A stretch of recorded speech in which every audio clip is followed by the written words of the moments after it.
오늘은 서열문답 제20문 공부하는 시간을 가져보도록 하겠습니다. 우리 같이 한번 먼저 문을 읽어보겠습니다. 하나님께서 모든 인류를 죄와 비참에서 멸망하도록 버려 두셨는가?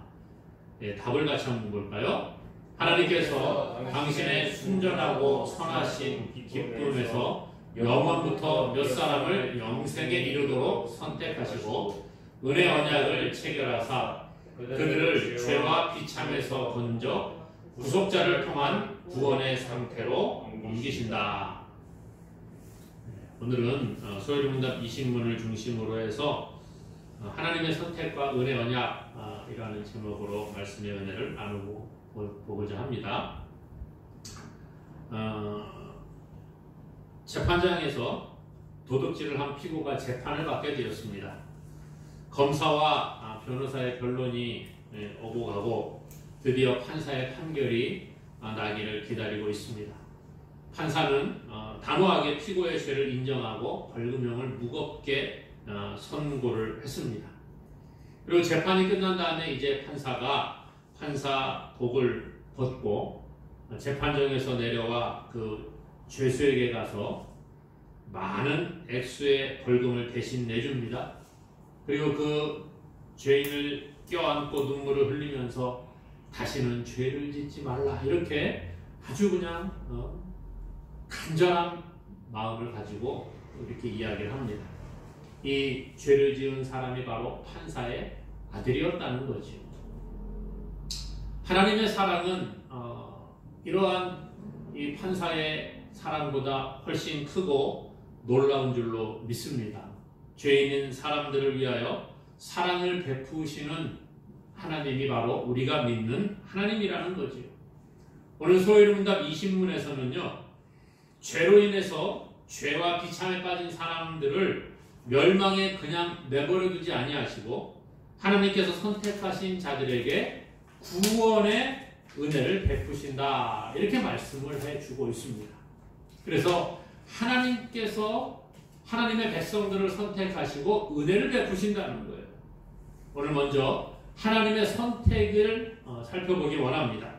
하나님의 선택은요, 죄인인 사람들이 구원에 이를 수 있는 길은 오직 은혜 혹은 하나님의 자비밖에 없다라는 것을 우리에게 가르쳐주고 있는 거죠. 죄인이 죄와 비참의 자리에서 벗어나게 되는 것은 오직 하나님의 능력에 의해서만 가능하다는 거예요. 하나님께서는 죄인인 인간을 구원하시기 위해 구원 계획을 세우게 되십니다. 그리고 하나님의 백성을 선택하시는 거예요. 하나님의 선택. 그래서 먼저 첫 번째로는요. 하나님의 뜻대로 선택하셨다라는 거예요. 하나님의 선택은 뭐 다른 데 있는 것이 아니라 하나님의 뜻대로 선택하셨다. 그렇게 말씀할 수 있습니다. 우리에게 얼마나 돈이 있느냐, 돈이 많으냐 이것이 하나님의 선택의 기준이 아니라는 거죠. 우리가 뭐 높은 지위에 올라가 있느냐 이것이 하나님의 선택의 기준이 아니라는 거예요. 야 너는 보니까 저 사람보다 좀 잘생겼으니까 너는 좀 더 예쁘게 생겼으니까 내가 너를 선택할게. 그런 기준이 아니라는 거예요. 하나님의 선택의 기준은 우리에게 있는 것이 아니라 하나님께 있다는 거예요. 그래서 하나님의 뜻을 따라 하나님이 하나님의 백성들을 선택하신다는 거죠. 예를 들어 볼까요? 어떤 장난감 가게에 똑같은 장난감들이 이렇게 쫙 진열해 있는 가게에 가게 되었습니다. 장난감을 사러 간 거예요. 가서 보니까 똑같은 장난감들이 쫙 있는데 그 중에 하나를 내가 가지고 옵니다. 이 내가 가지고 오는 장난감 이것은요 그 장난감이 뭐 나에게 뭐 윙크를 탁 해가지고 그래 선택했어 그런 것이 아니라는 거예요. 이 장난감이 뭐 특별히 다른 장난감들보다 잘생겼다? 그래서 선택한 게 아니라는 것입니다. 단지 그냥 내가 볼 때 이 왼쪽에서 세 번째 거 네가 마음에 들었어 그냥 가지고 오는 거죠. 선택의 기준은 장난감에게 있는 게 아니라 저에게 있는 거예요. 오늘 이와 같이 우리가 하나님의 선택을 받은 것은 우리의 노력에 의해서 아니면 우리의 공로에 의해서 된 것이 아니라는 거예요. 성경은 하나님이 우리를 선택하시는 것은 하나님의 기쁘신 뜻대로 우리를 하나님의 백성으로 선택하신다 말씀해주고 있습니다. 그래서 에베소서 1장 5절에 보니까요, 그 기쁘신 뜻대로 우리를 예정하사 예수 그리스도로 말미암아 자기의 아들들이 되게 하셨으니, 보니까 하나님께서 하나님의 뜻대로 우리를 예정하셨다는 거예요. 하나님의 뜻대로.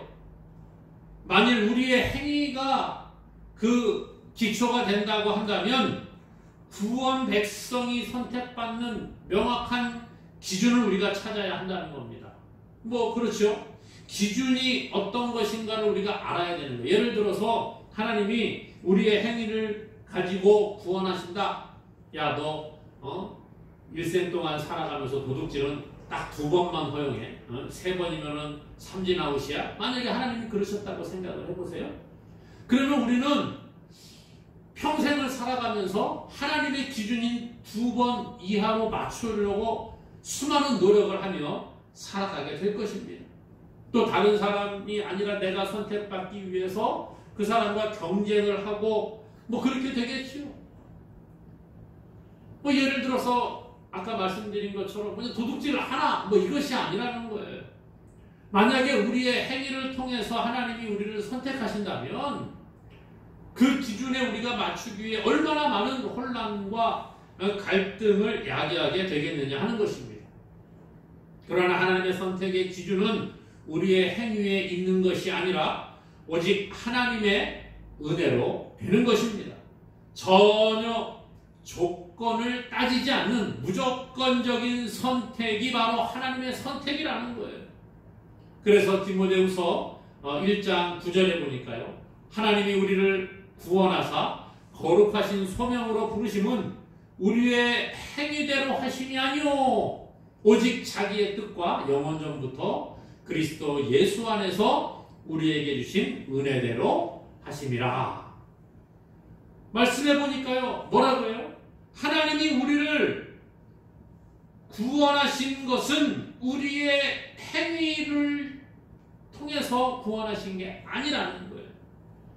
그러므로 오늘 우리는 하나님의 백성으로 우리가 선택받고 구원 백성이 된 것이 하나님의 은혜의 선물임을 바로 깨닫는 저와 여러분 되기를 바랍니다. 그리고 늘 그 하나님의 은혜를 감사하며 나아가는 저와 여러분 되기를 주님의 이름으로 간절히 축원합니다. 또한 하나님의 선택은요, 창세 전에 곧 영원 전부터 선택하셨다라는 것입니다. 우리가 하나님의 선택을 받게 된 것이 언제 선택받았느냐는 거지요. 예를 들어서 우리가 이 땅에 태어나서 삶을 살아가는데 하나님이 보시기에 야, 너 좀 어려서부터 보니까는 대성 싶은 나무는 떡잎부터 한다고, 어려서부터 너 하는 행실이 참 착하니까 너는 내 백성 삼아야 되겠다. 너는 어려서부터 친구하고 싸우고 거짓말하고 하니까 너는 삼으면 안 되겠다. 이런 것이 아니라는 거예요. 하나님의 선택을 받은 것, 우리가 하나님의 택함을 받은 것은 교회 나오면서 된 것도 아니고요. 우리가 교회 나오기 시작하니까 야, 그래, 너 이제 교회 나오는 거 보니까 내 백성 될 자격이 있어. 그게 아니라는 거죠. 아까 말씀드린 것처럼 다른 어떤 친구보다 더 착하기 때문도 아니고 거짓말을 안 했기 때문도 아니라는 거예요. 그때 선택하신 게 아니라 성경에 보니까 우리가 이 땅에 태어나기도 이미 전부터 하나님께서 우리를 하나님의 백성으로 선택하셨다라고 말씀해주고 있다는 거죠. 그래서 성경 에베소서 1장 4절에 보니까요, 곧 창세 전에 그리스도 안에서 우리를 택하사 우리로 사랑 안에서 그 앞에 거룩하고 흠이 없게 하시려고 그렇게 말합니다. 우리를 선택하신 게 창세 전에 이 온 우주 만물을 하나님이 창조하시기 전부터 우리를 선택하셨다 말씀해주고 있는 거예요. 갈라디아서 1장 15절 말씀에서는 그러나 내 어머니의 태로부터 나를 택정하시고 그렇게 말해요. 우리가 어머니의 그 태에 있을 때부터 그 전부터 이미 하나님이 우리를 선택하셨다라는 거예요. 또 디도서 1장 2절 말씀에는 영생의 소망을 위함이라. 이 영생은 거짓이 없으신 하나님이 영원 전부터 약속하신 것인데 언제부터요? 영원 전부터. 하나님은 이미 창세 전부터 우리가 태어나기도 이미 전부터 영원 전부터 하나님의 백성으로 우리를 선택하신 줄로 믿으시기를 바랍니다. 우리가 태어나기도 전부터 하나님이 우리를 선택하셔서 하나님의 백성, 하나님의 자녀로 삼아주셨다는 거예요. 그러기에 우리에게는 아무런 공로를 자랑할 것이 없다라는 것이죠. 그저 하나님의 은혜에 감사하는 것만이 우리에게 필요한 겁니다. 그러므로 오늘 우리는 창세 전부터 우리가 하나님의 백성으로 선택받았음을 감사하며 나아가기를 다시 한번 주님의 이름으로 간절히 축원합니다. 또 하나님의 선택은요, 영생하도록 선택하셨다라는 거예요. 하나님께서 우리를 하나님의 백성으로 선택하신 이유가 무엇인가, 그것을 이야기해 주고 있는 거죠. 하나님이 우리를 하나님의 백성으로 삼으신 것이 우리를 힘들게 하기 위해서 그런 것이 아니라는 거예요. 아, 너 나의 백성으로 내가 삼을 테니까 너 내가 시키는 대로 살아야 돼. 너 좀 귀찮게 해야 되겠다. 그렇게 우리를 선택하신 것이 아니라는 거예요. 우리를 하나님의 율법으로 얽매고 우리가 주일날 쉬지 못하게 만들고 우리가 새벽에 잠도 자지 못하고 하나님께 나오도록 만들고 저녁에 피곤해도 억지로 교회 나와서 예배하도록 만들고 그러기 위해서 하나님이 우리를 선택하신 게 아니라는 거죠. 오늘 우리가 하나님이 우리를 선택하신 것을 오해하면 안 된다는 거예요. 내가 너를 나의 백성으로 삼았으니까 너 이렇게 살아야 돼, 저렇게 살아야 돼. 그것에 얽매여서 우리가 눌려 살기를 하나님이 원하시느냐? 그게 아니라는 거예요. 장난감을 사가지고 가지고 노는 아이가 있습니다. 그 아이가 왜 장난감을 살까요? 그 장난감이 마음에 안 드니까 너는 이제 나에게 선택받은 장난감이니까 너는 이제부터 힘들게 내 말을 잘 들어야 돼. 그리고 막 괴롭히려고 장난감을 사겠어요? 그게 아니라는 거죠. 오늘 하나님이 우리를 하나님의 백성으로 삼으신 이유가 무엇입니까?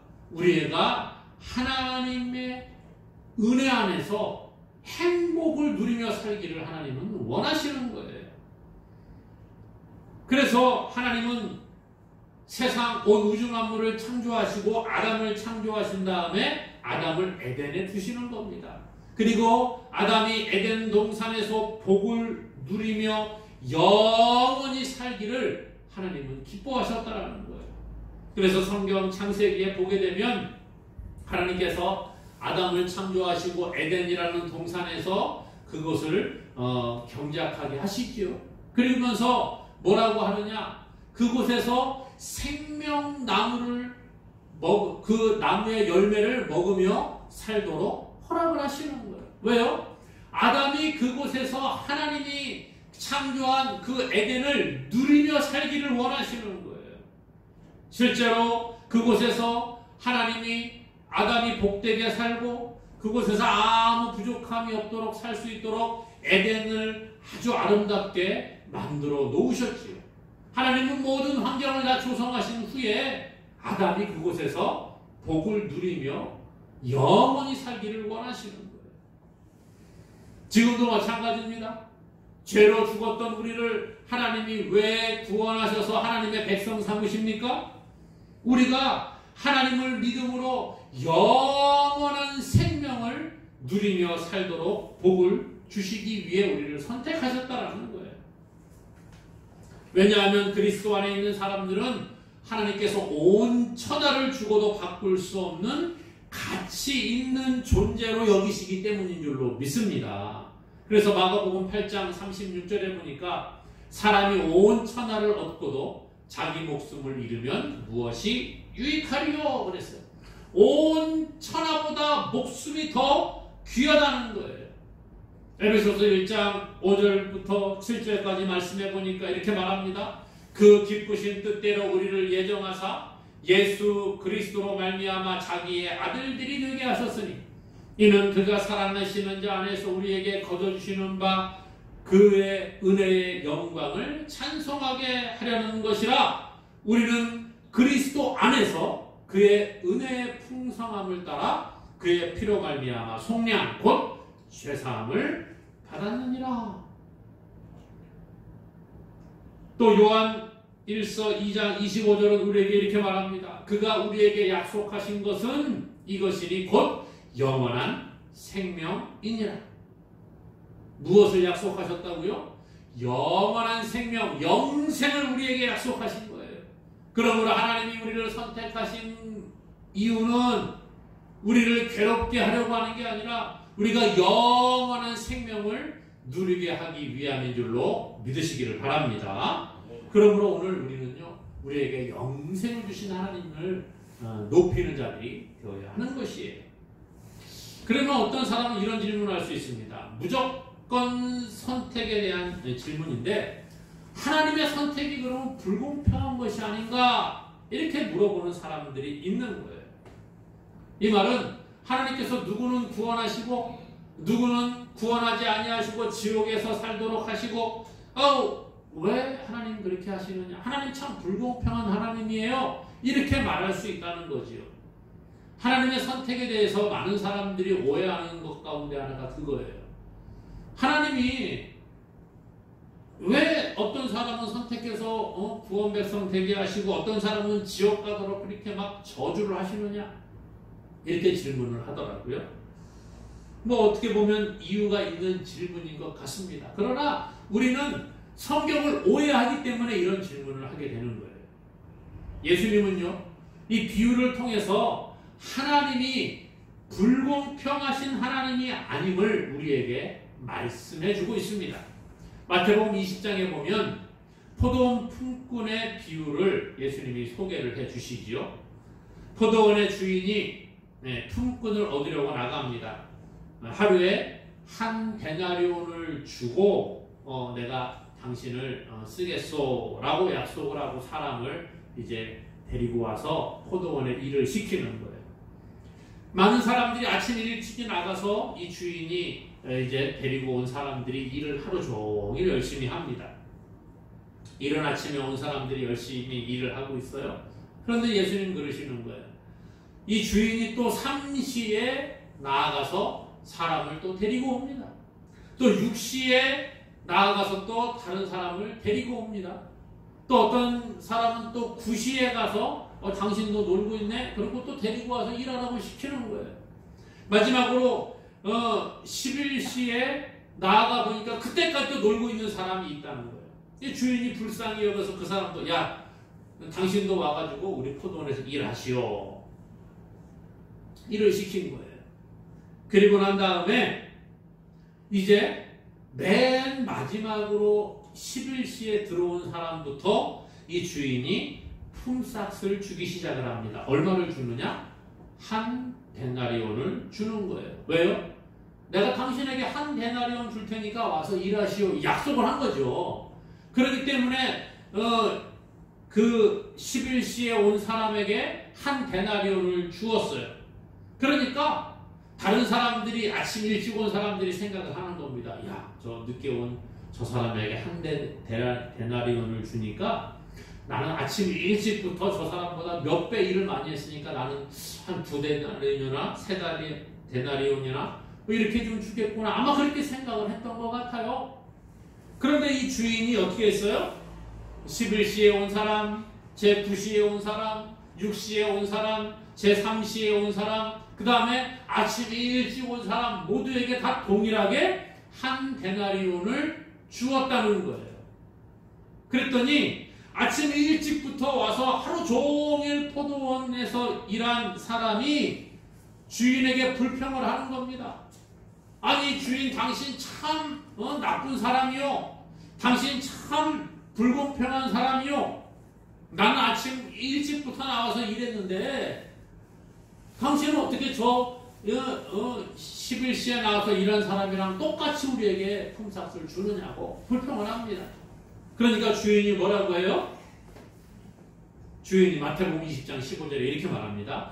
내 것을 가지고 내 뜻대로 할 것이 아니냐? 내가 선함으로 내가 악하게 보느냐? 이렇게 말합니다. 그 주인이 아침 새벽에 일찍부터 와서 일한 사람에게 얼마를 주기로 했다고요? 한 데나리온 주기로 하고 데리고 온 거예요. 그래서 내가 당신에게 약속한 대로 주는 것이고 늦게 온 사람도 내가 불쌍히 여겨서 똑같이 주는 것이 내 것을 가지고 내 뜻대로 내가 주는데 내가 선함으로 네가 나를 악하다고 하느냐 이렇게 말하더라는 거죠. 오늘 우리가 착각하는 게 있습니다. 죄 지은 자는 벌을 받는 게 당연한 거죠. 그렇죠? 죄를 지었으니까 죄에 합당한 벌을 받는 것은 당연한 거예요.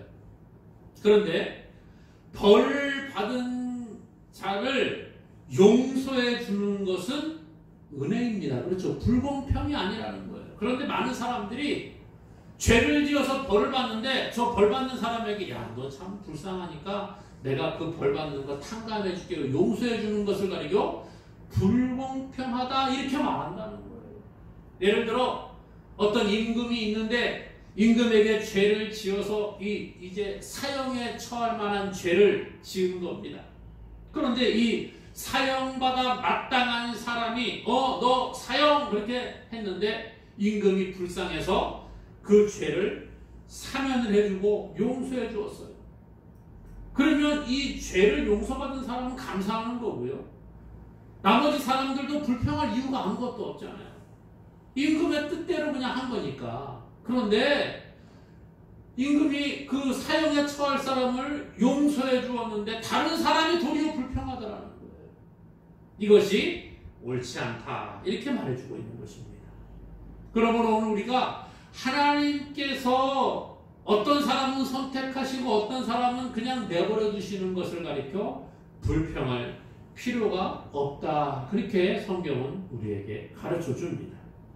그러므로 우리는 날마다 그냥 하나님이 선택해 주신 은혜에 감사하는 자가 되어야 할 줄로 믿습니다. 이게 바로 성경이 가르쳐 주고 있는 하나님의 선택이라는 거예요. 또 오늘 이 소요리문답 제20문의 두 번째로 큰 2번을 보면 하나님은 은혜의 언약을 세우셨다. 그렇게 말해주고 있습니다. 은혜 언약을 세우셨다. 은혜 언약의 당사자는요, 성부 하나님과 성자 예수님이라는 것이죠. 우리의 공로로 구원받는 것이 아니라 하나님의 은혜로 구원에 이르는 선택을 은혜 언약이라 이렇게 말할 수 있습니다. 이 언약은 먼저는 아버지 하나님과 그 아들 예수 그리스도 사이에 체결한 속죄 언약을 그 근거로 하고 있습니다. 다시 말해서 예수님께서 죄인인 오늘 저와 여러분들의 죄를 위하여 십자가에서 죽으심으로 그 죄를 사해 주시는 것이 바로 이 속죄 언약이라는 거죠. 이 언약은 영원전부터 하나님의 계획 가운데 있었고 그것을 예수 그리스도께서 이 땅에 오심으로 십자가에서 우리의 죄를 위해 죽으심으로 그 언약이 성취되어졌다는 것입니다. 요한복음 6장 38절부터 40절에 보니까요. 내가 하늘에서 내려온 것은 내 뜻을 행하려 함이 아니오 나를 보내신 이의 뜻을 행하려 함이니라. 나를 보내신 이의 뜻은 내게 주신 자 중에 내가 하나도 잃어버리지 아니하고 마지막 날에 다시 살리는 이것이니라. 내 아버지의 뜻은 아들을 보고 믿는 자마다 영생을 얻는 이것이니 마지막 날에 내가 이를 다시 살리리라 하시니라 그랬습니다. 예수님이 십자가에서 죽으심으로 우리를 대신하여 죽으심으로 누구든지 그 아들을 믿는 자는 영생을 얻게 해주신다는 게 하나님의 그 약속의 말씀인 줄로 믿습니다. 그러므로 예수님께서 십자가에서 죽으심으로 우리의 모든 죄의 문제를 해결하시고 우리에게 새 생명을 주셨음을 감사하는 자가 되기를 주님의 이름으로 축복합니다. 또한 은혜 언약이라고 하는 것은요, 하나님과 선택받은 죄인들과 맺은 언약이라 이렇게 말할 수 있다는 거예요. 우리가 이 언약을 누리기 위해서는요, 그리스도와의 연합을 통해서 가능한 것입니다. 그리스도 안에서 우리가 구원받은 거예요. 이 그리스도 안에서라는 그 의미를 알아야 되는 거예요. 이 그리스도 안에서라는 말은 그리스도와의 연합을 통해 우리가 하나님의 언약의 백성이 된다는 것입니다. 연합. 예수 그리스도와 우리가 연합한다는 거예요. 그러므로 우리는 하나님 앞에 우리가 죄인임을 고백하고 예수 그리스도를 나의 구주로 믿는 믿음의 고백이 있지 아니하고는 어느 누구도 구원 백성이 될 수 없는 것입니다. 창세기 17장 7절에 내가 내 언약을 나와 너 및 내 대대 후손 사이에 세워서 영원한 언약을 삼고 너와 내 후손의 하나님이 되리라 그랬습니다. 하나님이 우리와 언약을 세우시는 겁니다. 그러므로 예수 그리스도 안에 있을 때 예수 그리스도와 연합을 통해서 우리가 하나님의 백성이 되는 거예요. 그러므로 우리는 날마다 하나님 앞에 하나님 저는 죄인입니다 라는 고백이 있기를 바랍니다. 그것이 필요한 거예요. 그리고 예수 그리스도가 나의 구주가 되심을 날마다 고백하고 날마다 그 은혜에 감격하며 구원의 기쁨을 누리는 자가 되기를 간절히 소망합니다. 마지막으로 은혜 언약의 조건은요, 인성을 취하신 그리스도께서 자기 백성들이 생명의 약속을 누릴 수 있도록 율법의 모든 요구를 성취하시는 것이다 이렇게 말할 수 있어요. 무슨 얘기입니까? 예수님의 희생이 없이는 이 언약이 성취되지 못한다는 거예요. 아까 말씀드렸죠. 하나님 아버지와 예수 그리스도 사이에 이 희생의 언약을 통해서 우리가 은혜 언약을 입게 되는 거죠. 예수님의 희생이 있어야 된다는 거예요. 예수님이 이 땅에 인간의 몸을 입고 오셔서 우리의 죄를 위해 십자가에 죽으시고 3일 만에 다시 살아나심으로 하나님의 모든 율법의 요구를 성취하셨다라는 거예요. 이것이 바로 하나님께서 죄인을 향한 하나님의 놀라운 사랑이라는 거죠. 그래서 로마서 5장 8절은 우리에게 이렇게 말합니다. 우리가 아직 죄인 되었을 때에 그리스도께서 우리를 위하여 죽으심으로 하나님께서 우리에 대한 자기의 사랑을 확증하셨느니라 그랬습니다. 이것이 하나님의 은혜라는 거예요. 그러므로 사랑하는 여러분, 오늘 우리가 살펴본 하나님의 선택, 즉 무조건적인 선택의 교리는 놀라운 진리를 담고 있습니다. 하나님이 어떤 사람은 선택하시는 반면에 어떤 사람은 내버려 두시는 거예요. 그러므로 마지막 날에 구원받는 자는 하나님 앞에 그저 감사할 것밖에 없습니다. 그리고 선택받지 못한 자들은요, 하나님 불공평해 그게 아니라 자기의 죄 때문에 그냥 그렇게 가는 거예요. 그러므로 당연한 결과일 수밖에 없는 겁니다. 오늘 우리는 구원에 대해서 그러므로 아무도 자랑할 것이 없어요. 내가 구원받은 것은 내가 잘나서 된 거야. 내가 하나님 볼 때 아름다워서, 내가 하나님 볼 때 교회 열심히 나와서, 하나님 볼 때 내가 예배에 잘 참석해서가 아니라는 거예요.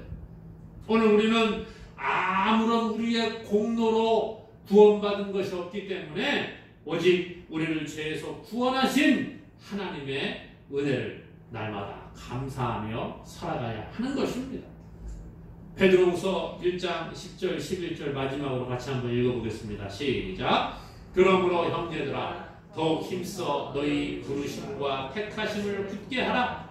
너희가 이것을 행한즉 언제든지 실족하지 아니하리라.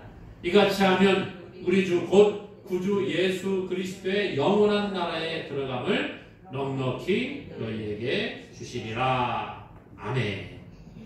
그러므로 오늘 말씀과 같이 우리의 할 일은 뭡니까? 우리를 죄에서 구원해서 하나님의 백성 삼아주신 그 하나님의 은혜를 날마다 감사하고 그 은혜 가운데 굳건히 서는 거예요. 그리고 오직 하나님 아버지께만 찬양과 감사를 올려드리는 우리 모두가 될 수 있기를 주님의 이름으로 간절히 축원합니다.